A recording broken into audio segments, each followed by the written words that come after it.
कुरान करीम की आयतें और जनाब मोहम्मद रसूलुल्लाह सल्लल्लाहु अलैहि वसल्लम की हदीसें जिसके अंदर बार बार जन्नत का तज़किरा आया है, उस जन्नत की हकीकत क्या है, उस पर ईमान लाने का हुक्म क्या है, कैसी उसकी ज़ेबाइश और तज़हीनकारी खूबसूरती है, वो सारी बातें आपके सामने रखी जाएगी।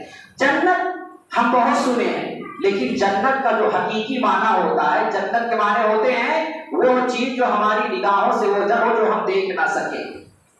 और जन्नत उस गार्डन को, उस बाग को कहा जाता है जिसके अंदर खजूर और अंगूर के दरख्त हों और उसके साथ साथ और दीगर किस्म के मेवेजात उसके अंदर हो, लेकिन खुसूसी तौर से खजूर और अंगूर के दरख्त हो।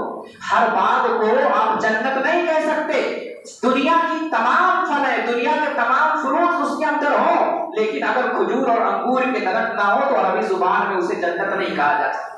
इससे पता यह चला कि जन्नत की अजीम नेमतों में से एक नेमत खजूर और अंगूर है। और जगह जगह अल्लाह रब्बुल आलमीन ने इन दोनों फलों का तज़किरा कुरान मुक़द्दस के अंदर किया। जन्नत अल्लाह रब्बुल आलमीन ने अपने मुत्तकी बंदों के लिए तैयार कर रखी है, चाहे वो मर्द हो चाहे वो औरत हो, अल्लाह से डरने वालियां हो या अल्लाह से डरने वाले हो, उनके लिए अल्लाह रब्बुल आलमीन ने जन्नत तैयार कर रखी है। और इस जन्नत पर ईमान लाना वाजिब जरूरी है। इसी जन्नत के हक को तस्लीम करना वाजिब जरूरी है। जो शख्स जन्नत का इनकार कर दे, इस्लाम के अंदर उसका कोई हिस्सा, कोई नसीबा बाकी नहीं बचता है। चाहे वो अपने आप को इस्लामी फिरके से मुंसलिक करे, चाहे वो अपने आप को मौदूदियत से मुंसलिक करे, चाहे असरारियत से मुंसलिक करे या अपने आप को सैयद अहमद खान का दीवाना कहे, कोई भी हो, अगर जन्नत और जहन्नम का वो इनकार कर दे तो मुसलमान बाकी नहीं रहता। आइए जन्नत के हक होने की दलील मुस्लिम के हवाले से ले लेते हैं कि अनबी उबादा बिन सामित रज़ियल्लाहु अन्हु क़ाल रसूलुल्लाह सल्लल्लाहु अलैहि वसल्लम मन क़ाल अशहदु अल्ला इलाहा इल्लल्लाहु वहदहु ला शरीका लहु व अन्ना मुहम्मदन अब्दुहु व रसूलुहु व अन्ना ईसा अब्दुल्लाहि व रसूलुहु व कलिमतुहु अलक़ाहा इला मरियम व अन्ना अल-जन्नता हक़्क़ुन व अन्ना अन-नारा हक़्क़ुन अदख़लहु अल्लाहु मिन अय्यि अबवाबिल जन्नति समानियति शाअ अख़रजहु मुस्लिम फ़ी किताबिल ईमान बाबु मन क़ाल ला इलाहा इल्लल्लाह दख़लल जन्नह। उबादा बिन सामित रज़ियल्लाहु तआला अन्हु बयान फरमाते हैं, अल्लाह के रसूल सल्लल्लाहु अलैहि वसल्लम ने फरमाया कि जिसने कहा कि मैं गवाही देता हूं कि अल्लाह रब्बुल आलमीन के अलावा कोई माबूद हकीकी नहीं है और अल्लाह के रसूल अल्लाह के बंदे और उसके रसूल उसके नबी हैं, जो रसूल की अल्लाह की वहदानियत के बाद रसूल की रिसालत और नबूवत पर ईमान ले आए और रसूल के बशर होने और अब्द होने पर ईमान ले आए और साथ ही साथ हजरत ईसा को अल्लाह का रसूल और उसका बंदा मान ले और इसी तरह से जन्नत के हक होने पर ईमान ले आए, जहन्नम के हक होने पर ईमान ले आए। जनाब मोहम्मद रसूलुल्लाह ने बयान फरमा दिया अदख़लहुल्लाहु मिन अय्यि अबवाबिल जन्नति समानियति शाअ, वो जन्नत के 8 दरवाजों में से जिस दरवाजे से चाहे दाखिल हो जाए। और साथ ही साथ इसका मफ़हूम ये बड़ा है कि जो शख्स रसूल की रिसालत पर ईमान लाए, नबी की नबूवत पर ईमान लाए, लेकिन नबी की बशरियत का वो मुनकिर हो जाए, नबी को अल्लाह का बंदा ना माने, नबी को इंसानियत के जुमरे से निकाल दे, ऐसे शख्स का ईमान मुकम्मल नहीं हो सकता।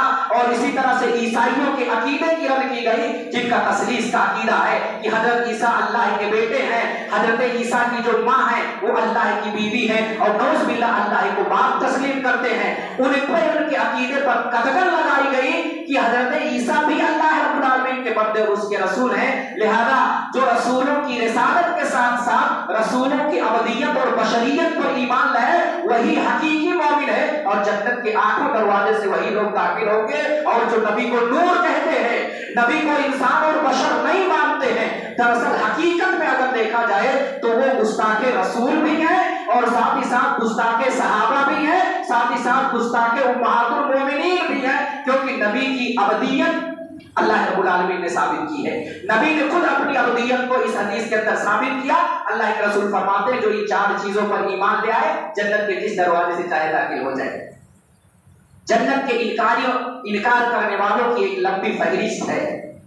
मैं कदरिया की बात नहीं करता, जहमिया की बात नहीं करता। अभी चंद दिन पहले सर सैयद अहमद का नाम आपने सुना होगा, यूरोप के अंदर पढ़ करके आए, साइंस और टेक्नोलॉजी से बड़े मशहूर और मरहूब हुए, इंडिया पहुंचे, तफसीर पे काम करना शुरू कर दिया। फील्ड वो नहीं था, लेकिन अपना फील्ड छोड़ करके दूसरे फील्ड में आ गए, तफसीर लिखना शुरू किए, अंबिया किराम के मोजज़े के पास पहुंचे, अक्ल की कसौटी पे रख करके अंबिया के मोजज़े का इनकार कर दिया। नूरी मखलूक फरिश्तों का जिक्र आया, अक्ल की कसौटी पे रख करके फरिश्तों का भी इनकार कर दिया। जन्नत की बात आई, जन्नत का भी इनकार कर दिया। जहन्नम की बात आई, जहन्नम का इनकार कर दिया। ईसा के नाजिल होने का इनकार कर दिया, दावतुल अर्ज़ का इनकार कर दिया। सूरज का पश्चिम से कयामत कुर्बे, कयामत में सूरज पश्चिम से निकलेगा और पूरब में डूबेगा, उसका भी इनकार कर दिया। यानी जो जरूरियाते दीन थे, जो कतइयाते दीन थे, उसका सर सैयद अहमद ने इनकार किया। और अगर इसी अकीदे में उनकी अगर मौत हुई होगी तो उनके लिए दुआए मग़फ़िरत करना जायज़ और दुरुस्त नहीं होगा। हम नहीं कहते सराहत के साथ वो काफिर है, बस इतना कहते हैं जिस इंसान का ये अकीदा हो, जन्नत और जहन्नम का इनकार करे, फरिश्तों का इनकार करे, तो ऐसा इंसान इस्लाम के अंदर बाकी नहीं रहता। वो चाहे अपने आप को इस्लामी जमात से मुंसलिक करे, चाहे किसी और, चाहे वो अपने आप को अहले हदीस ही क्यों ना कहे, अगर उसके ईमान में खलल है, जन्नत और जहन्नम पर ईमान नहीं लाता, तो ऐसा आदमी मुसलमान नहीं है। जन्नत के हक होने का सबूत कई एक रिवायतों के अंदर है।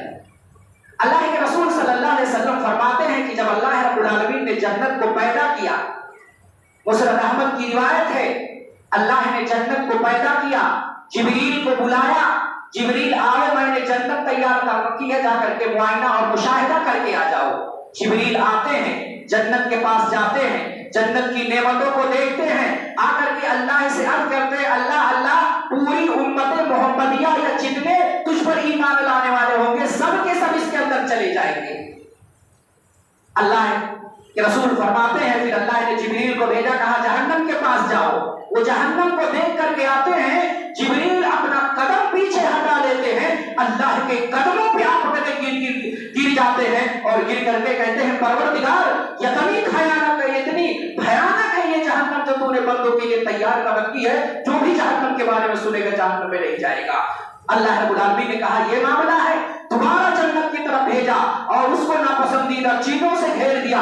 जिब्रील जाते हैं, जन्नत का मुआयना करके आते हैं, अल्लाह के कदमों पर गिर जाते हैं और गिर करके अल्लाह से कहते हैं, अल्लाह तूने जन्नत को इतने नापसंदीदा चीजों से घेर दिया है कि कोई भी जन्नत के अंदर दाखिल नहीं हो पाएगा।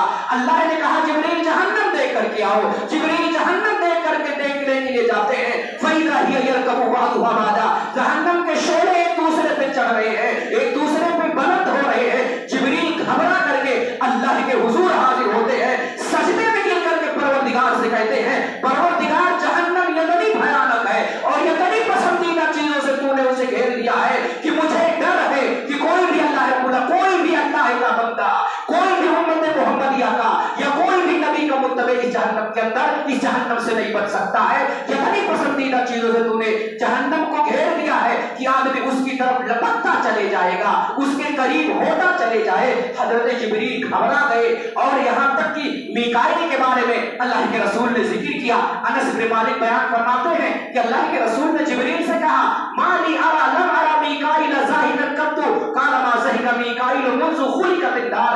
अल्लाह के रसूल ने जिब्रील से कहा, जिब्रील क्या मामला है, क्या मामला है? मीकाईल की जब मेरे से मुलाकात होती थी, मीकाईल हंसते थे, मुस्कुराते थे, तबस्सुम फरमाते थे। जिब्रील तुम बताओ, चंद दिनों से मीकाईल हंसता नहीं है, उसको मुस्कुराता नहीं देख रहा हूं। जिब्रील ने जवाब दिया, कहा, जब से अल्लाह रब्बुल आलमीन ने जहन्नम को पैदा कर दिया, मीकाईल हंसना भूल गया। इतनी खतरनाक है वो जहन्नम जो अल्लाह रब्बुल आलमीन ने पसंदीदा चीजों से घेर दिया है। और इसी तरह से जन्नत को अल्लाह रब्बुल आलमीन ने नापसंदीदा चीजों से घेर दिया। ये अल्लाह के रसूल खुद जन्नत की हकीकत के ताल्लुक से बात कर रहे हैं। अल्लाह के रसूल मेराज पे गए, अंबिया की इमामत कराई, वहीं से आपको इमामुल अंबिया का लक़ब मिला और वहां से आसमान की तरफ जाते हैं फरिश्तों के साथ। पहले आसमान पे पहुंचते हैं, अंदर से आवाज आती है, आसमान पे कौन है? निदा आवाज देते हैं, आवाज देते हैं कि मैं जिब्रील और मेरे साथ जनाब मोहम्मद रसूलुल्लाह सल्लल्लाहु अलैहि वसल्लम हैं। दाखिल होते हैं, इस्तिक़बाल होता है। जब देख करके दूसरे आसमान पे चढ़ने लगते हैं, अल्लाह के रसूल ने निगाह पीछे हटाई, निगाह पीछे उठा करके देखी तो हजरत आदम को रोता हुआ देखा। अल्लाह के रसूल सल्लल्लाहु अलैहि वसल्लम ने जिब्रील से पूछा, जिब्रील ये अबूना आदम रो क्यों रहे हैं? दाहिने तरफ ख्याल करते हैं तो मुस्कुराने लगते हैं, बाएं तरफ देखते हैं तो रोने लगते हैं। जिब्रील ने बताया ये बाएं तरफ जब रुख करते हैं तो रोने लगते हैं। उसकी वजह यह है कि बाएं जहन्नम है, जहन्नम के अंदर उनकी ज़ुर्रियत चल रही है। अपनी ज़ुर्रियत को जहन्नम के अंदर चलता देख करके आदम रोने लगते हैं। और जब दाहिने तरफ रुख करते हैं तो जन्नती बंदों को देखते हैं, उनके नाज़ो नेमत को देखते हैं, उनके आराम और आशाइश को देख करके हजरत आदम मुस्कुराने लगते हैं। ये रिवायत भी बता रही है कि जनाबे मोहम्मद रसूलुल्लाह सल्लल्लाहु अलैहि वसल्लम ने खुद जन्नत के बारे में बताया, उसकी हकीकत भी जिक्र की और साथ ही साथ मेराज के अंदर अल्लाह रब्बुल आलमीन ने हजरत जनाबे मोहम्मद रसूलुल्लाह सल्लल्लाहु अलैहि वसल्लम को जन्नत दिखलाया भी था।